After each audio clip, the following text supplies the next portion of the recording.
dalam nama Tuhan Yesus Kristus. Amin, amin, puji Tuhan. Silakan duduk Bapak Ibu Saudara. Haleluya. Puji Tuhan. Tanggal 7 September sudah.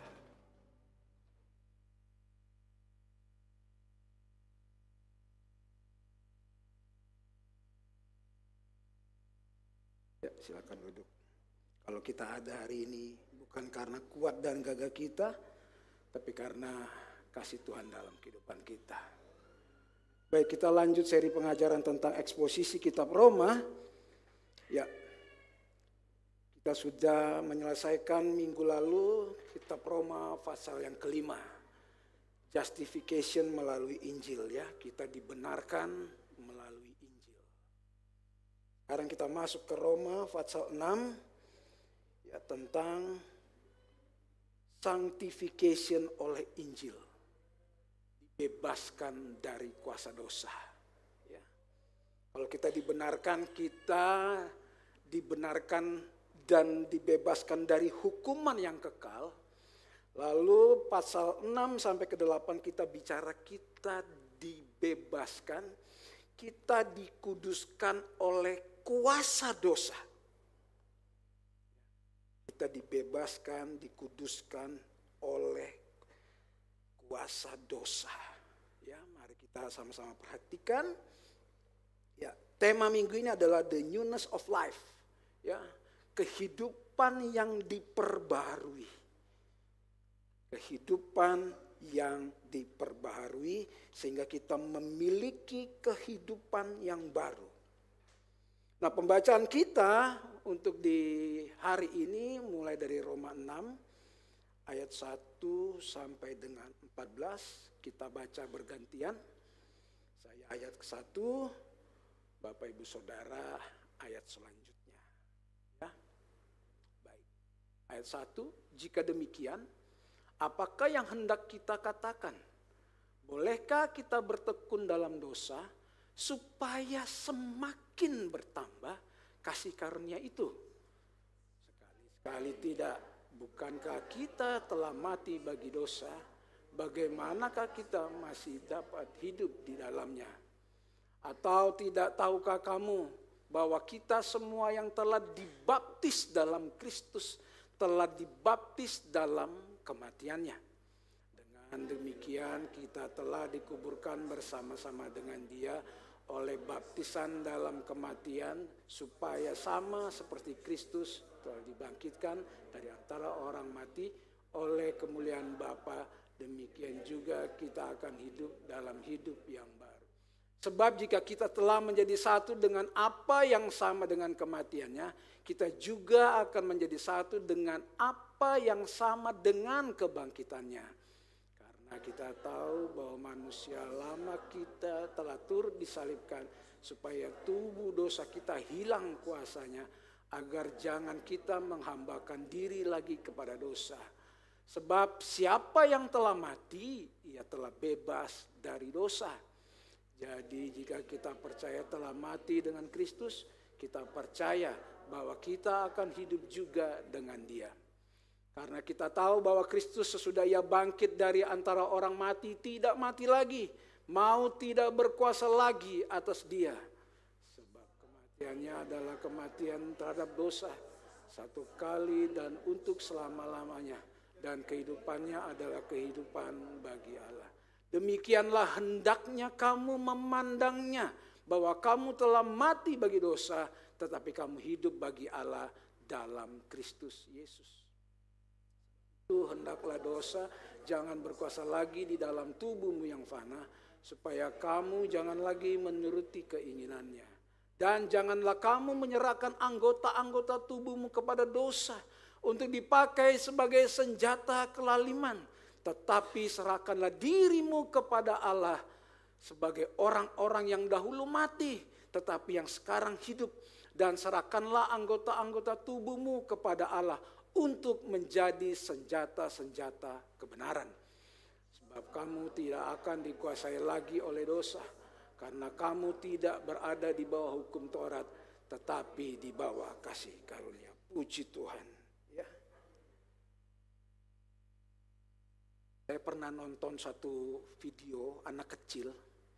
Anak kecil ini baru belajar membaca. Ya, dia dikasih laptop sama mamanya, ini laptop ada mereknya. Mereknya itu tulisannya Lenovo. Lalu anak itu disuruh mamanya baca, ayo baca ini. Ini apa? L. Ini apa? E. Ini NO. Dia spill dengan bagus hurufnya. Dibaca apa nak? Dibaca laptop. Disuruh baca merek Lenovo. Setelah dia sebut hurufnya, terus ditanya apa namanya? Ini laptop. Bukankah seringkali kita merasa kita ngerti Tuhan, kita kenal Tuhan, tapi sebenarnya kita nggak ngerti Tuhan. Kita bisa ngomong, oh karya salib luar biasa. Tapi hidup kita tidak mencerminkan kita orang Kristen. Sama seperti anak itu tadi. Mereknya benar disebut. Tapi ketika disuruh baca, dia sebut itu laptop.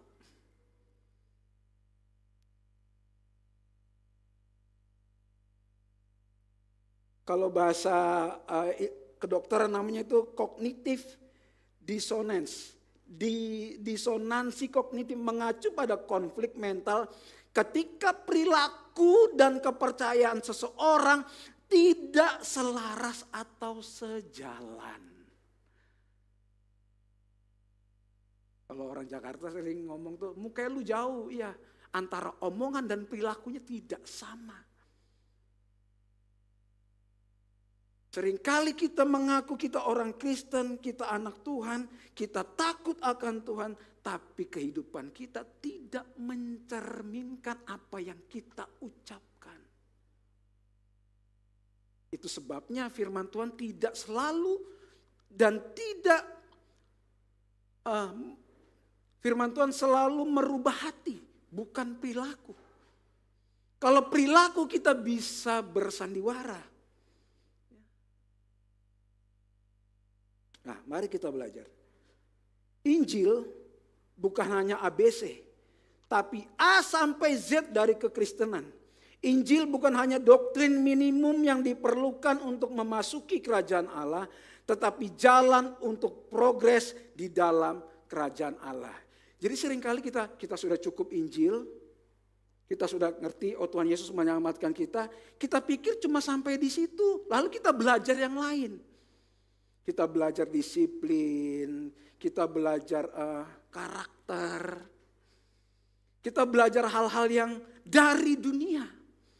Sehingga firman Tuhan kita anggap sebagai hanya pintu gerbang. Tapi ketika masuk kita belajar yang lain. Padahal Injil itu adalah A sampai Z dalam kekristenan. Bukan A, B, C cukup. Oh saya sudah Kristen, saya perlu belajar yang lain untuk supaya saya bisa selamat.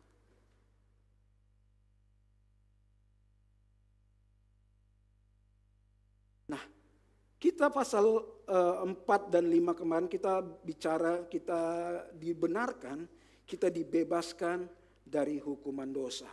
Ada ayat yang menggelitik yang sekarang seringkali disoroti oleh hamba-hamba Tuhan. Apalagi Hok sudah masuk di live YouTube. Ya. Ayat ini bilang begini, Roma 5 ayat 20. Tetapi hukum Taurat ditambahkan supaya pelanggaran menjadi semakin banyak. Dan di mana dosa bertambah banyak, di sana kasih karunia menjadi berlimpah-limpah. Seolah-olah kita bikin dosa, wis gak popo berdosa. Tuh kalau kita bikin banyak dosa, kasih karunia semakin berlimpah-limpah dalam kehidupan kita. Sehingga yang harus diajarkan adalah aturan, hukuman. Kalau kita bikin salah, harusnya kita dihukum. Jadi ayat ini sebagai tameng untuk orang yang hidup di dalam dosa. Minggu lalu saya bicara tentang, memberi contoh tentang bebek dan ayam. Kalau kita orang Kristen, ya gambarannya kalau ayam itu dilempar ke air, dia pasti berusaha untuk keluar dari air karena air itu bukan habitatnya. Seringkali kita pakai ayat ini, toh enggak apa-apa banyak dosa, toh kasih karunia berlimpah-limpah. Nah, Rasul Paulus tahu pemikiran ini. Rasul Paulus tahu, makanya dijawab di Roma 6 ayat yang pertama. Ini, jadi demikian, apakah yang hendak kita katakan? Bolehkah kita bertekun dalam dosa supaya semakin bertambah kasih karunia itu? Jadi kalau pengajaran kasih karunia dianggap kita boleh bertekun dalam dosa, itu salah besar. Rasul Paulus langsung menjawab di Roma 6 ayat 1. Jika demikian, apakah yang hendak kita katakan? Bolehkah kita bertekun loh dalam dosa?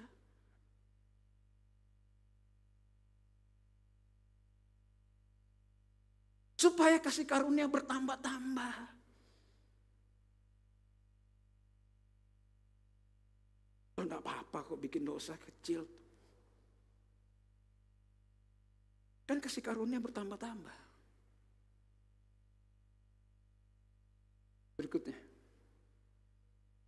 Ternyata itu menjadi musuhnya Injil itu apa sih? Musuhnya Injil itu adalah legalisme. Kita mengatakan Tuhan itu kudus. Makanya kita harus berubah. Kita berubah dengan peraturan-peraturan.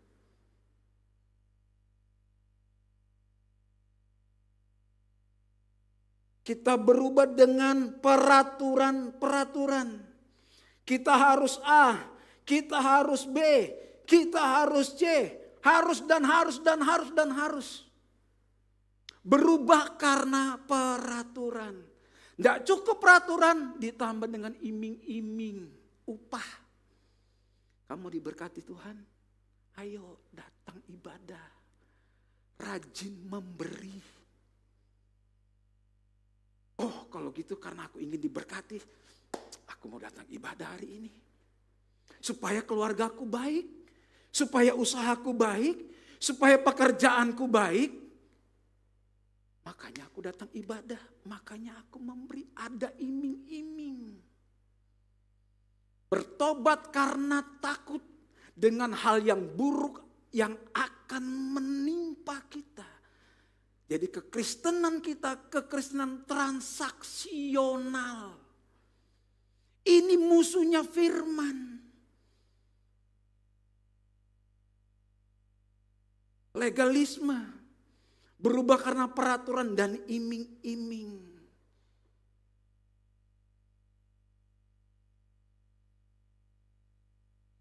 Paling sering ketika kalau biasanya kami besok orang hadapin masalah.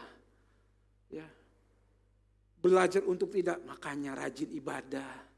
Seolah nanti kalau rajin ibadah masalahnya hilang.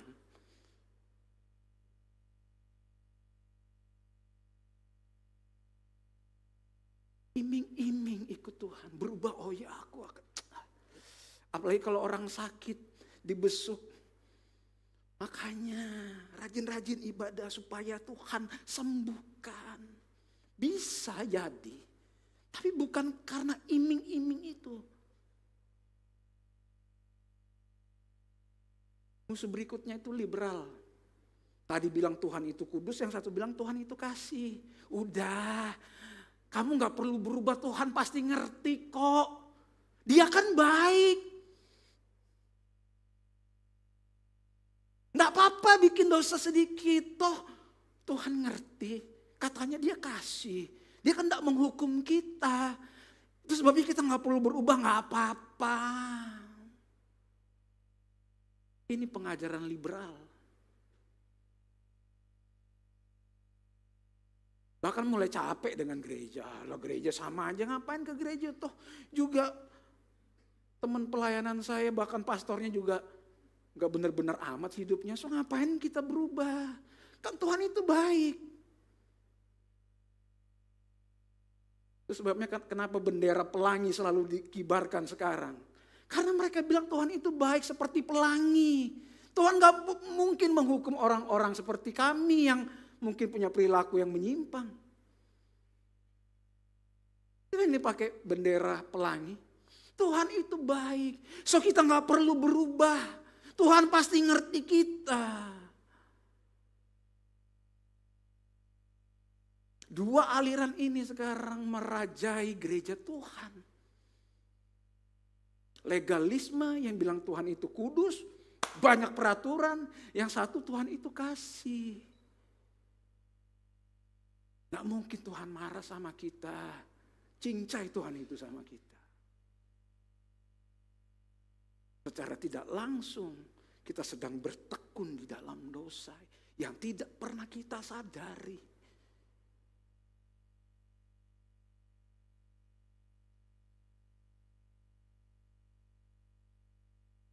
Kebebasan di dalam Kristus bukanlah lisensi untuk melakukan dosa yang ingin kita lakukan. Pengajaran Injil kasih karunia bukan lisensi supaya kita bebas bikin dosa yang kita mau. Tetapi adalah kuasa untuk memampukan kita melakukan apa yang benar. Untuk melakukan apa yang benar. Bukan lisensi. Bapak Ibu tahu lisensi ya? Kalau Bapak Ibu punya kendaraan harus punya SIM. Ya, SIM C untuk motor, SIM A untuk mobil. Pengajaran kasih karunia anugerah Tuhan bukan lisensi untuk melakukan dosa. Bebas kita mau bikin dosa. Kan kasih karunia Tuhan. Bukan. Tetapi adalah kuasa yang memampukan kita untuk melakukan apa yang benar.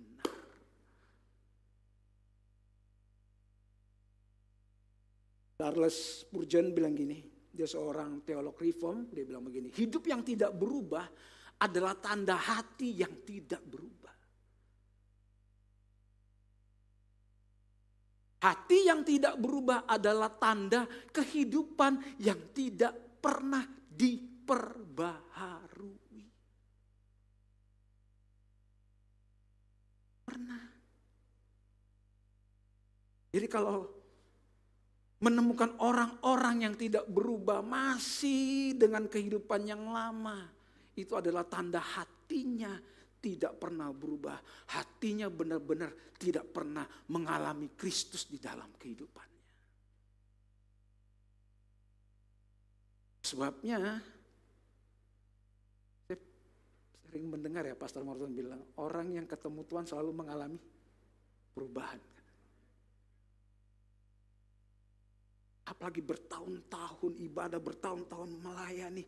Semakin hari hidupnya tidak pernah berubah, gitu-gitu terus gitu. Jangan-jangan kita tidak pernah benar-benar menyadari Kristus di dalam kehidupan kita. Karena kita tidak pernah diperbaharui.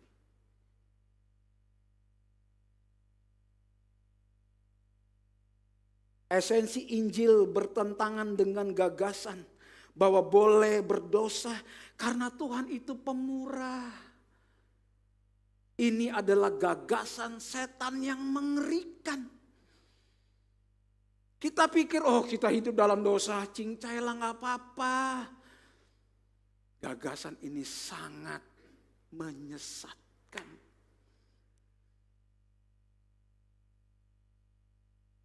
Mengerikan ini sekarang. Oh gak apa-apa kok. Hanya karena pengampunan dapat diperoleh dengan mudah dari Tuhan. Kan Tuhan kan pengampun. Maka kita bisa seenaknya berbuat dosa terhadap Dia. Pikiran seperti itu benar-benar merendahkan dan jahat. Jadi kalau kita berpikir Tuhan murah hati, Tuhan mengampuni. Lalu kita bikin terus dalam kehidupan kita. Kita sedang merendahkan Tuhan. Kita sedang jahat dengan Tuhan. Makanya kita perlu pengajaran Injil. Kekristenan kita untuk melihat kita ini seperti apa di dalam kekristenan kita.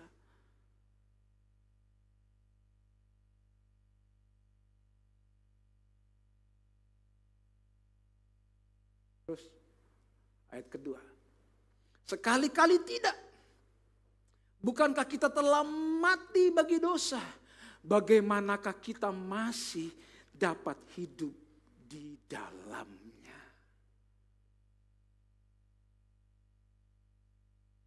Yang kita pelajari ini hari ini.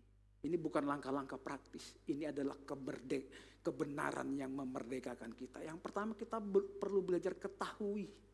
Kita perlu percaya dan bagaimana cara pandang kita terhadap Injil.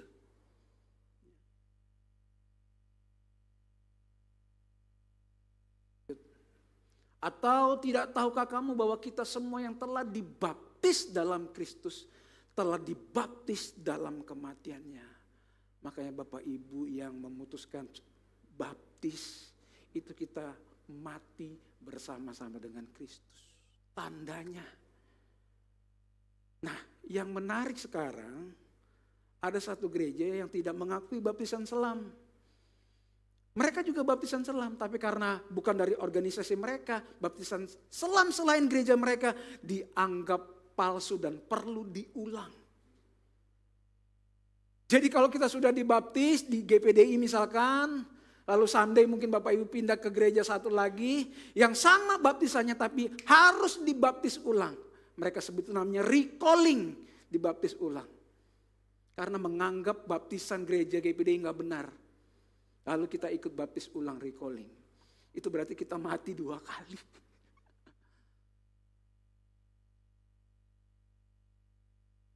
Begitu kita dibaptis, kita benar-benar mengerti bahwa kita mati. Kehidupan lama kita sudah mati terkubur di dalam baptisan itu. Justru karena pengajaran ini juga banyak orang, udah jangan baptis dulu karena aku merasa hidupku gak benar. Kebalik lagi juga. Jadi kalau gitu nanti aja baptis. Karena aku masih belum bisa hidup yang seperti sesungguhnya, jadi nanti aja. Pengajaran soal baptisan kira-kira 2 bulan lalu oleh Dr. Sam bicara tentang baptisan. Bahwa kita yang telah dibaptis dalam Kristus, kita telah dibaptis dalam kematiannya. Jadi yang pertama kita harus ketahui apa? Kita yang lahir baru dan percaya sudah berada di dalam Kristus. Ini yang perlu kita tahu. Ketika kita sudah percaya, kita benar-benar yakin bahwa kita sudah berada di dalam Kristus. Dengan demikian, lanjut. Ayat 4, dengan demikian kita telah dikuburkan bersama-sama dengan Dia oleh baptisan dalam kematian. Supaya sama seperti Kristus telah dibangkitkan dari antara orang mati oleh kemuliaan Bapa, demikian juga kita akan hidup dalam hidup yang baru. Satu kali salah seorang jemaat kita, jadi dia jarang-jarang ibadah karena kerjanya dari malam sampai subuh. Ya, satu saat chat saya, Koel, aku kira-kira boleh baptis ulang gak? Loh, kenapa? Ya kan saya sempat pindah dia. Sempat pindah, menikah, lalu pisah dan dia kembali ke Kristen sekarang. Lalu aku perlu baptis lagi enggak? Saya tanya dulu, kamu baptis di mana? Gerejanya apa? Disebutkan, oh enggak perlu kamu baptis lagi. Yang perlu kamu mengerti, kamu hidup di dalam Kristus. Walaupun kamu masih bisa jatuh di dalam dosa. Jadi aku enggak perlu baptis lagi. Kalau tidak perlu baptis. Waktu itu soalnya aku waktu itu masih SMA, baptis, lalu menikah dengan pindah ke sepupu kita, lalu karena belajar, malah akhirnya pisah, dia balik ke Tuhan.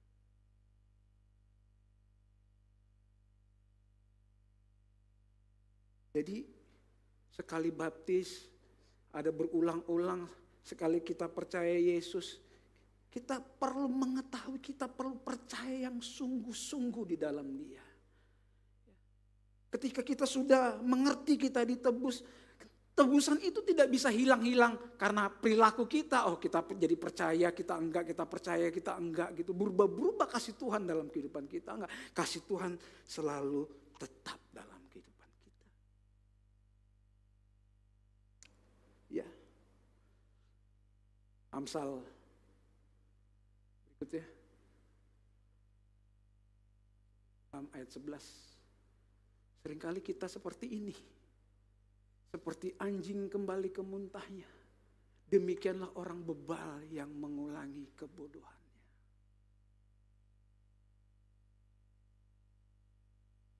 Jatuh, bangun, jatuh. Kita hidup terus di seperti itu. Amsal bilang seperti anjing yang kembali ke muntahnya.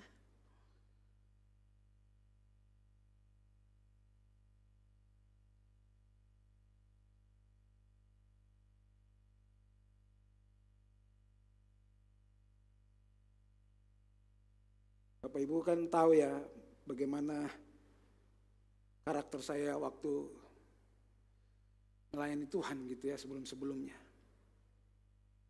Tidak bisa ngelihat sedikit aja salah sudah ngamuk-ngamuk. Saya pikir itu baik untuk disiplin. Saya berpikir itu baik untuk perkembangan pekerjaan Tuhan.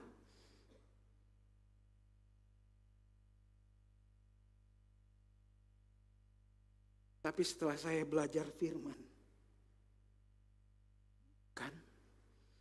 bukan untuk pekerjaan Tuhan, bukan. Supaya saya kelihatan hebat aja. Supaya saya kelihatan rohani. Supaya saya kelihatan pinter. Menunjukkan saya dipakai Tuhan.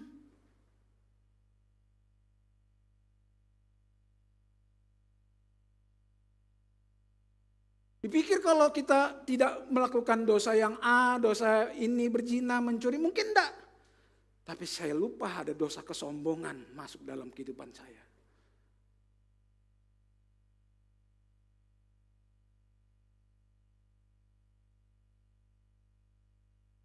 Sama seperti anjing kembali ke muntahnya.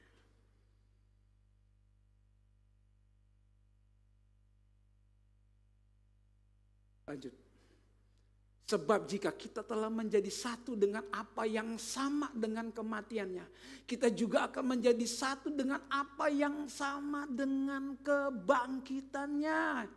Ini dia, karena kita tahu bahwa manusia lama kita telah turut disalibkan. Supaya tubuh dosa kita hilang kuasanya. Agar jangan kita menghambakan diri lagi pada dosa. Bahasa kata hilang kuasanya. Bahasa asli namanya katargeo. Artinya tidak berpengaruh.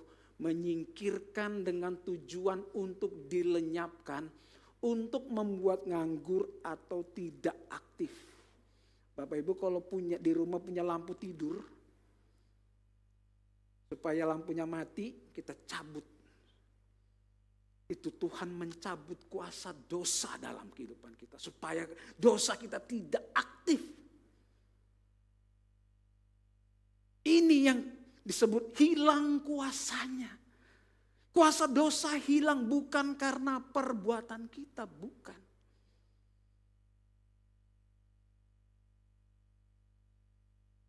Berikutnya, sebab siapa yang telah mati, ia telah bebas dari dosa.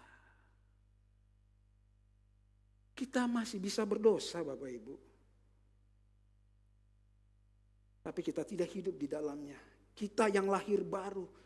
Sudah berada dalam Kristus. Kita perlu tahu status kita di dalam Kristus.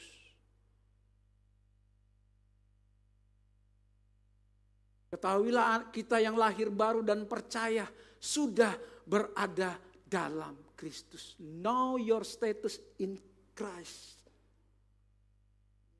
Roma 6 ayat 8. Jadi jika kita telah mati dengan Kristus, kita percaya bahwa kita akan hidup juga dengan Dia.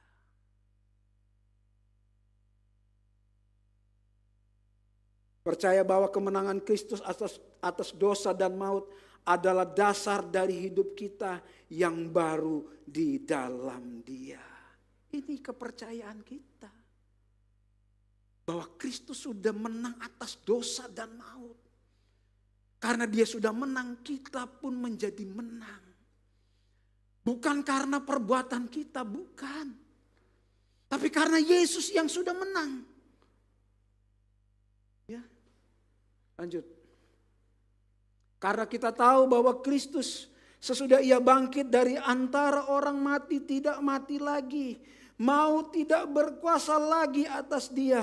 Sebab kematiannya adalah kematian terhadap dosa satu kali dan untuk selama-lamanya. Dan kehidupannya adalah kehidupan bagi Allah. Kenapa sih kita dibenarkan?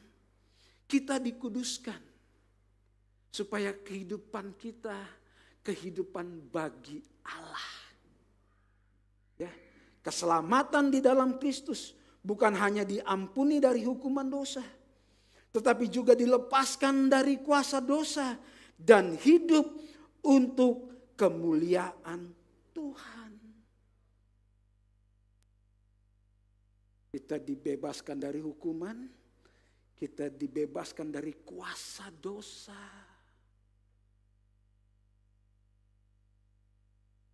Perhatikan gambar berikut ini. Kira-kira seperti ini gambarnya. Salib itu membenarkan kita. Sanctification itu perjalanan kehidupan kita. Sehingga kita memuliakan nama Tuhan. Tapi berjalannya waktu, gambar berikutnya. Kita bisa jatuh. Kita bisa gagal dalam pengiringan kita akan Tuhan. Tapi kita tidak hidup di dalam dosa. Karena ketika kita telah ditebus kehidupan kita, dosa natur dosa itu bukan kehidupan kita lagi. Tapi dalam perjalanan kehidupan kita akan terus belajar jatuh, bangun lagi bangkit, terus dikuduskan. Sampai Tuhan dimuliakan dalam kehidupan kita. Sampai kita dipanggil Tuhan. Pada saat orang datang ngelayat kita. Apa yang orang katakan tentang kita.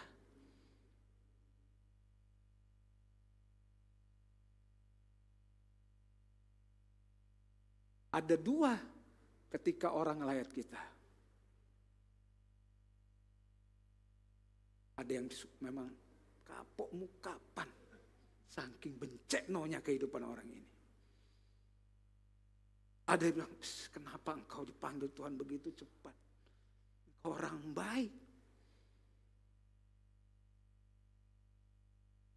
Semuanya kehidupan kita mengarah untuk glorification. Bukan glorifikasi untuk diri sendiri. Glorifikasi untuk kepentingan kita. Tapi semua kemuliaan hanya untuk Tuhan kita Yesus Kristus. Kita dibenarkan, kita dikuduskan untuk memuliakan nama Tuhan. Ini perjalanan kehidupan kita.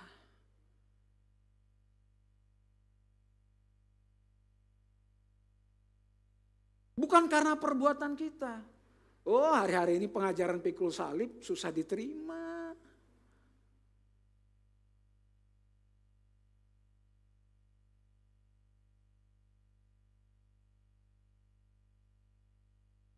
Jadi kalau mau untuk kemuliaan Tuhan, tidak mungkin tanpa pikul salib.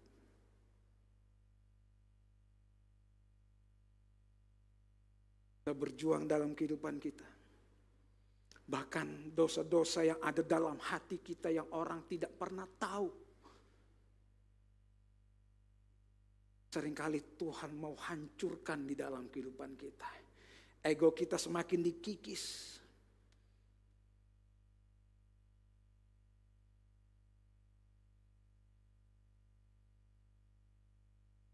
Supaya kita dibersihkan.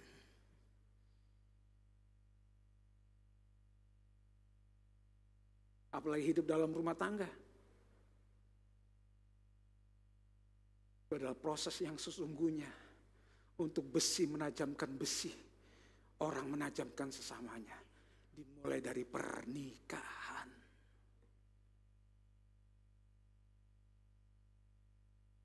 Jadi kalau Bapak Ibu kita yang sudah menikah dan yang akan menikah, kita pikir dalam pernikahan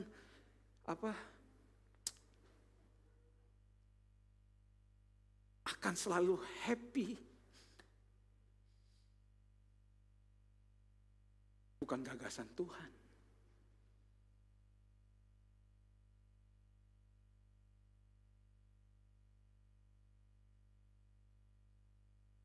Yang belum menikah bisa bilang amin. Yang sudah menikah bilang aduh.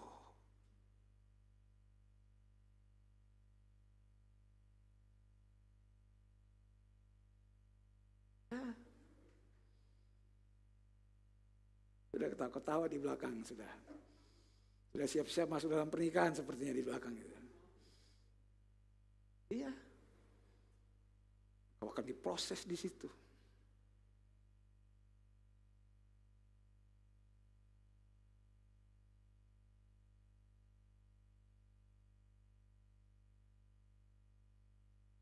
Ngerti ini.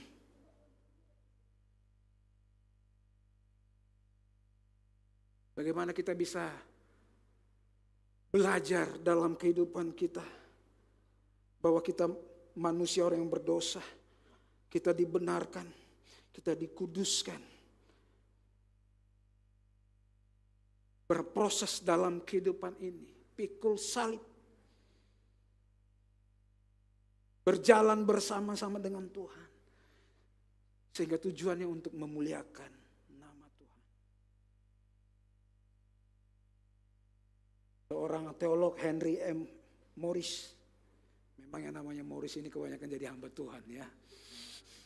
Haleluya. Dia bilang gini, Rasul Paulus itu tidak men-setting pengajaran doktrinnya untuk kehidupan yang sempurna, yang bebas dari dosa gitu loh. Tetapi dari kita dibebaskan dari dominasi dosa dalam kehidupan kita. Rasul Paulus tidak mengajarkan kesempurnaan yang tidak bisa bikin dosa sama sekali. Gitu. Tapi Rasul Paulus mengajarkan kita dibebaskan dari dominasi dosa. Dosa tidak mendominasi kehidupan kita. Begitu kita bikin dosa, kita menyesal dan aduh Tuhan, ampuni Tuhan, aku sudah bikin salah. Yang paling mengerikan hari-hari ini sudah bikin salah, masih merasa benar. Halo? Oh saya nggak salah. Saya bikin ini karena ada alasannya. Selalu ada alasan. Selalu punya jawaban. Ya.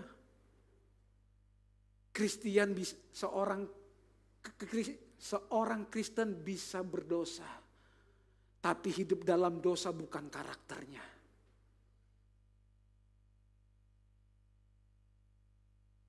Kita bisa setiap hari masih bisa bikin salah.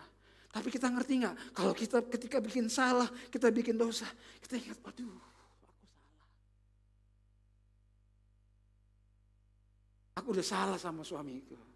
Aku udah salah sama istriku. Aku udah salah sama anakku. Orang yang ngerti bikin salah, apa yang dia lakukan? Say sorry. Bisa nggak? I'm sorry.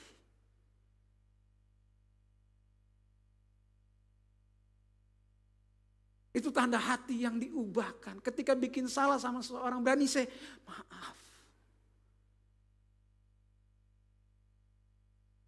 Sekarang kata maaf mahal.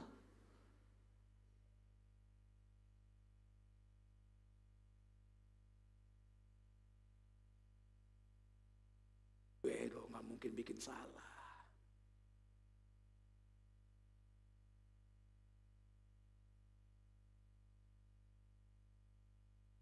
Hidup dalam dosa bukan karakter kita. Kita bisa bikin salah, tapi kita tidak hidup di dalamnya.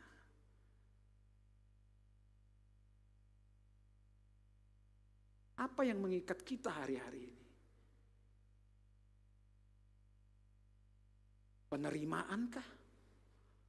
Pengakuan kah? Atau mungkin kau sedang terikat sesuatu hari-hari ini.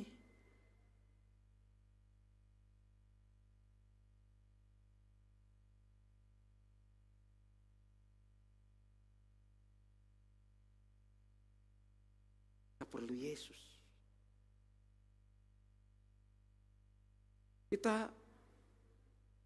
Ketika kita dipulihkan Tuhan, baru kita bisa melakukan apa yang Tuhan perintahkan dalam kehidupan kita. Jangan dibalik, kita melakukan dulu apa yang Tuhan perintahkan, tapi hati kita tidak pernah benar-benar mengalami perubahan. Itu sebabnya Tuhan lebih senang untuk melihat hati kita daripada perilaku kita. Kita mungkin bisa berdoa berjam-jam, tapi hati kita belum tentu kita mengalami keubahan.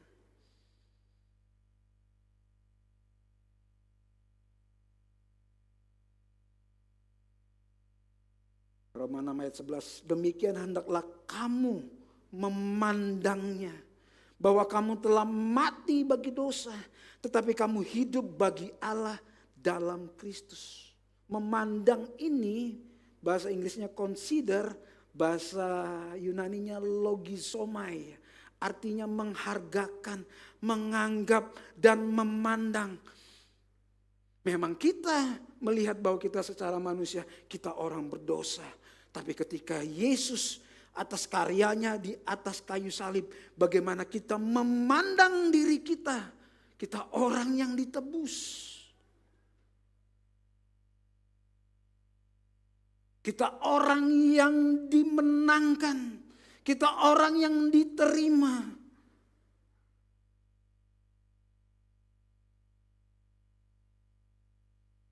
Sebab itu Roma 6 ayat 12. Hendaklah dosa jangan berkuasa lagi di dalam tubuhmu yang fana ini. Supaya kamu jangan lagi menuruti keinginannya. Kita ini maunya banyak. Semua kecenderungan kita ini maunya hal-hal yang berdosa. Sebab itu hendaklah dosa jangan berkuasa lagi di dalam tubuh kita yang fana ini.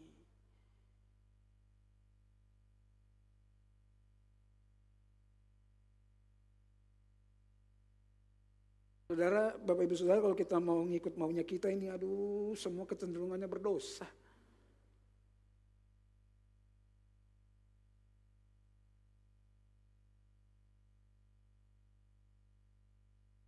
Bagaimana kita memandang diri kita. Kita bebas dari kuasa dosa dengan memandang diri kita. Sudah mati dari dosa dan hidup bagi Tuhan.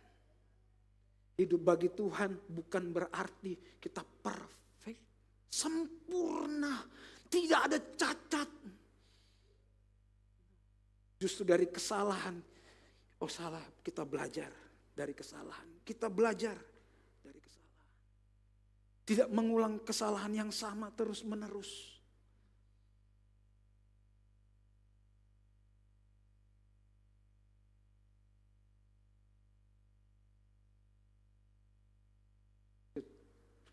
Dan janganlah kamu menyerahkan anggota-anggota tubuhmu kepada dosa untuk dipakai sebagai senjata kelaliman.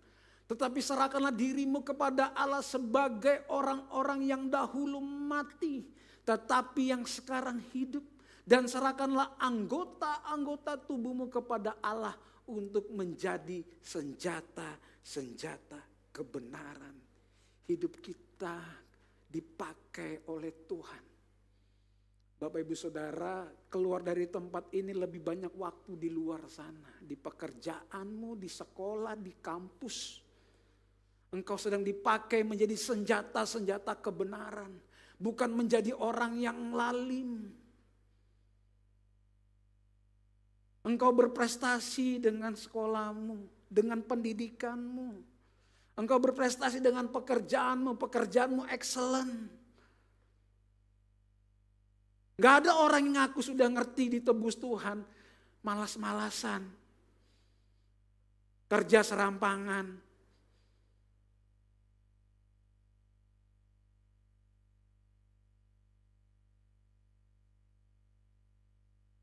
Saya selalu merenung apa yang Tuhan buat dalam kehidupan saya sampai hari ini ya gitu.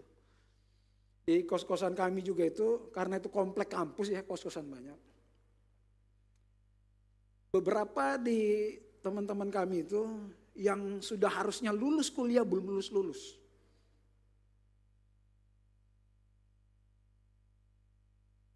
Sibuk pelayanan. Bahkan kalau bikin doa di kos-kosan tuh bahasa rohnya paling gede. Paling nyaring bahasa rohnya. Tapi kuliahnya gak kelar-kelar.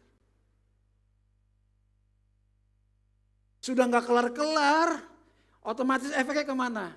Efeknya ke Nasakom, tahu ya Nasakom ya? IP nasib 1 koma. Itu Nasakom itu, IP-nya 1 koma mulu. Kenapa kuliah mau kelar-kelar? Aku sibuk pelayanan.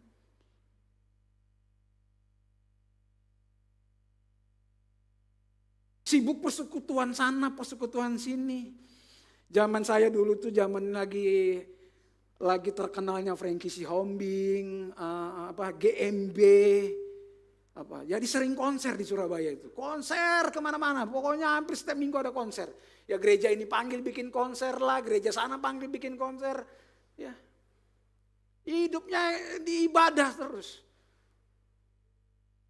Sampai orang tuanya datangin ke kos-kosan, nak kenapa kamu kuliahmu gak selesai-selesai, nak uang bapak sudah habis.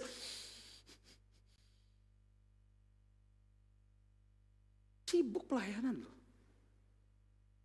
Bahkan jadi gembala komsel.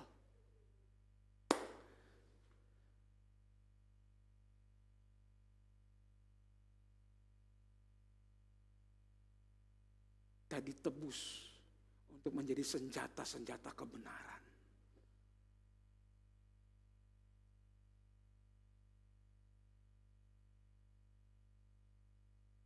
Kau di pekerjaan, bidang apa yang sekarang hari-hari ini engkau dipercayakan Tuhan, apa yang Tuhan taruh di tangan kita itu untuk menjadi senjata kebenaran.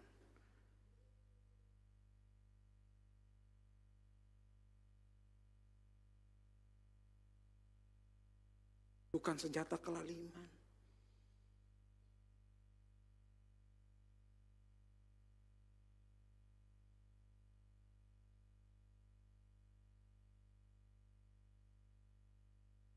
Sebabnya di Hok tuh gak ada perlu setiap hari Bapak Ibu ke gereja. Tapi kehidupan di luar sana. Sebagai hamba Tuhan kalau ngelihat begitu ada di luar sana Bapak Ibu bisa berprestasi, nama Tuhan dipermuliakan tuh sangat mengharukan. Kehidupan yang pelan-pelan berubah sangat mengharukan.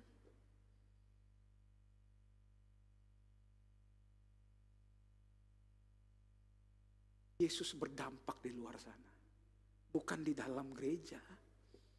Yesus berdampak di sana.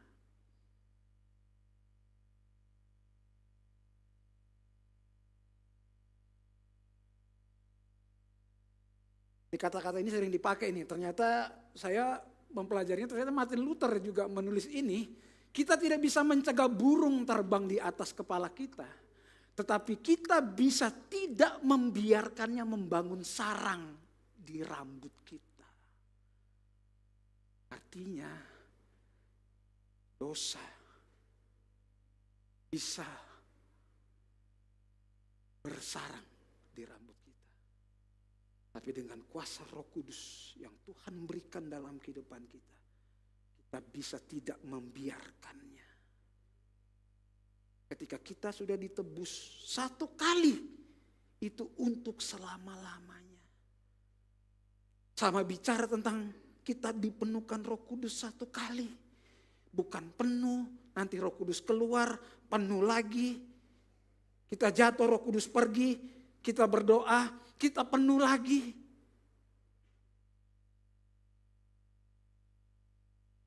Kematian Kristus cukup satu kali.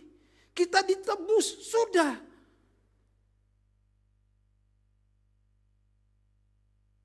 Bukan keluar masuk, pindah, ini jadi ditebus, tidak, jadi, tidak, jadi, tidak. Dan jadi tidaknya tergantung dengan perbuatan kita.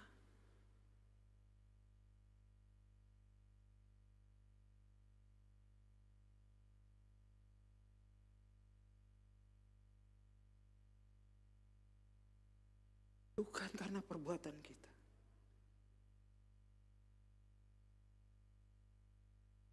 Sebab kamu tidak akan dikuasai lagi oleh dosa. Karena kamu tidak berada di bawah hukum Taurat. Tetapi di bawah kasih karunia Tuhan. Kekuatan kita. Kita hidup dalam kasih karunia Tuhan. Kita tidak hidup dalam legalisme. Kita tidak hidup dalam liberalisme. Tapi kita hidup di dalam hukum kasih karunia. Saudara hari ini datang tempat ini. Saudara melayani Tuhan. Bukan karena ditakut-takutin. Tapi karena engkau mengerti. Kenapa engkau harus ibadah. Bukan karena iming-iming. Engkau datang ke sini. Supaya engkau diberkati. Supaya lancar semuanya usahamu, bukan.